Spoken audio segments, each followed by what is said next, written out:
Well, hello y'all, and welcome to my kitchen. I'm glad to have every one of you here today. If you're new, thank you so much for watching, and I hope that you'll subscribe and hit that little bell where you'll know when I upload some other videos. Today I am doing a video response to Linda's Pantry on making a casserole from my home canned pantry. Now, y'all that have been with me know that I love casseroles, so this is right up my alley. And I'm going to use today some chicken from my home canned pantry and make a casserole that has pasta and a few more ingredients in it. So I am going, normally I do everything here on the butcher block, but today it's full of peppers that I've got to get ready to put either in the freeze dryer or the dehydrator. So I'm not moving them. I'm moving our place of business over to the bar or the island, whatever you want to call it, and I'll show y'all what's going in it, and then we'll get it all put together. Hey, I've got my little 8x8 pan sprayed with Pam, or use your kitchen spray of your choice, and into the casserole I'm going to use some pasta, and I'll season with salt and pepper, onion and garlic powder. I have some sourdough bread that I dried and vacuum sealed, and I'm going to crumble that up to make a little topping for it. I'm going to use some cream cheese and sour cream and regular the Mexican 5 cheese, and then I'm going to use some of my home canned chicken that I used part of last night. I've got my 2 cups of pasta cooking on the stove, and as soon as it gets ready we'll start putting all this together. Pasta is finishing cooking. I whizzed up my breadcrumbs, and I'm going to add them to a couple of tablespoons of melted butter, and I put a half a teaspoon of garlic powder and a teaspoon of onion powder in there to give it some extra flavor. So I've got that ready to sprinkle around now. It's just wet with the butter to sprinkle around on top of the casserole when I get ready to bake it. The pasta is almost ready, and then we can get it all put together.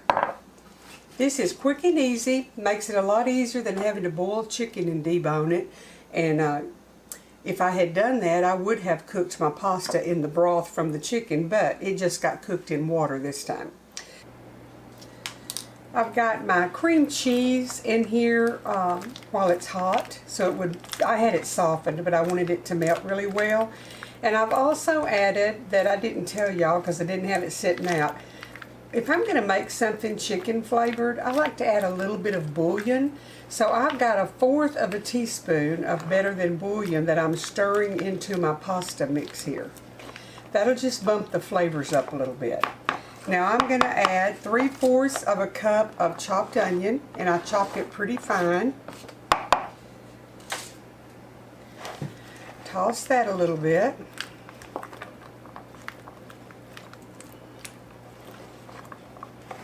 I'm going to add about 3/4 of a cup of sour cream. That mixed in. The other day when I was at Costco, I picked up, and I do this practically every time I go, I need it, big bag of spinach. I think it was like a 3-pound bag, triple washed, ready to use. So a lot of times when I'm doing a casserole, whether it calls for it or not, I go ahead and add some spinach in to get some more greens into our diet.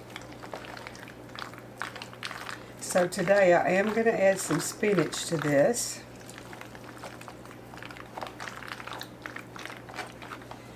I'll put my chicken in.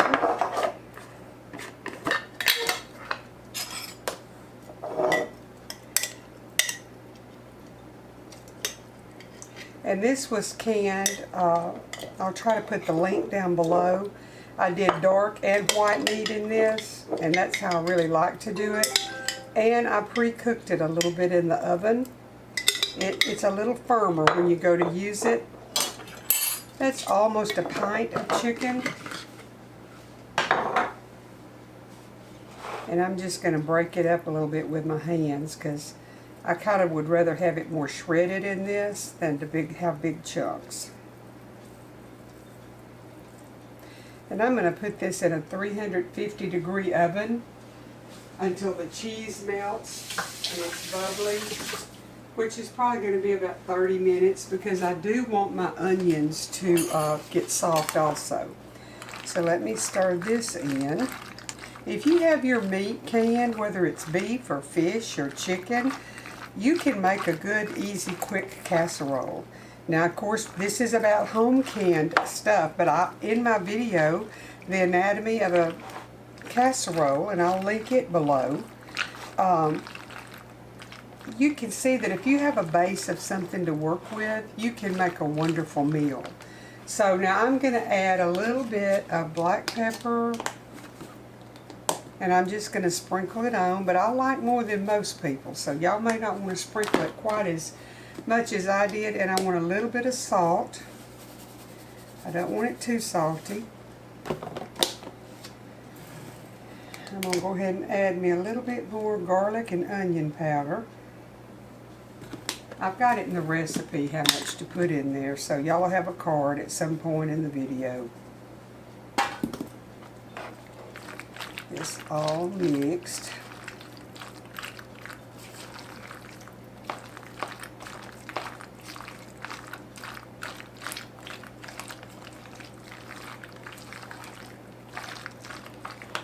Now, I want to chop my spinach a little bit. And you know how it cooks down. So I've got about 2 packed cups here. And I'm just going to chop it up and work it into my casserole.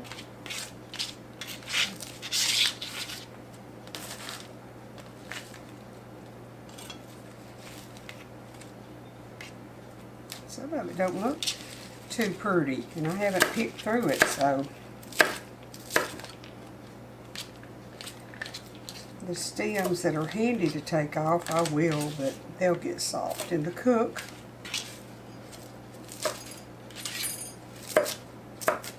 If y'all are new to my channel, I have canning, I have yard work and gardening, I have lots of casseroles, lots of desserts, a pretty good variety of choices, and I'm fixing to add to that list some sewing. So I hope y'all will check out the videos and come back and watch. I hope you punch that little button and subscribe. I'm going to get this stirred up and in the pan, and then we'll bake it in the June oven. It told me just now that it's ready. And everything in here is cooked except for your onions and your spinach. So if you want to taste it, you're safe to taste for flavor. I want to stir a little bit of cheese into the casserole, and then I want to put some of the breadcrumbs on the top. So that's about a half a cup that I'm just going to stir in the best I can because it's a mess. I'll just kind of put my spatula in and twist it and see if I can get some all through it.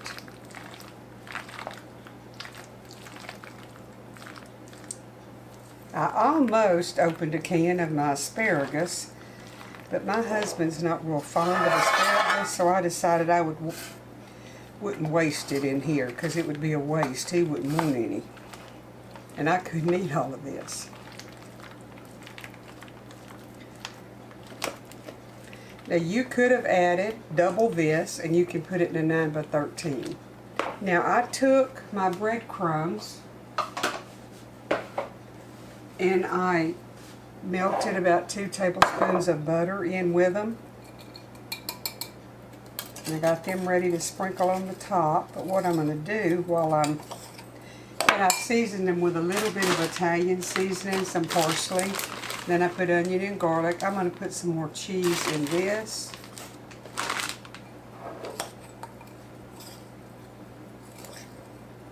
And that was probably 1/3 of a cup of cheese in the breadcrumbs. They're just going to add lots of good flavor to the casserole. Then I'm going to sprinkle them on the top. And then I'm going to top them with a little more cheese to ooey gooey melt and hold it all together.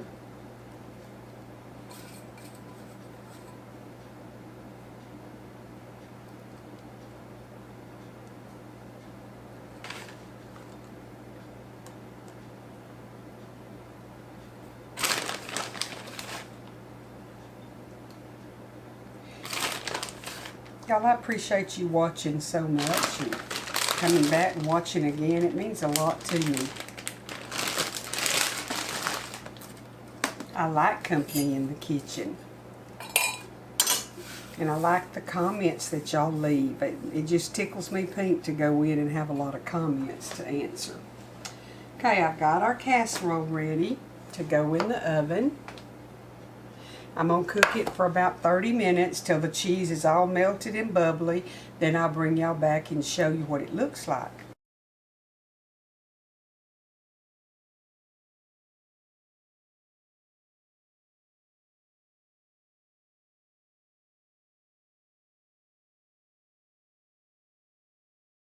Okay, y'all, we have some really good food to eat in our kitchen right now.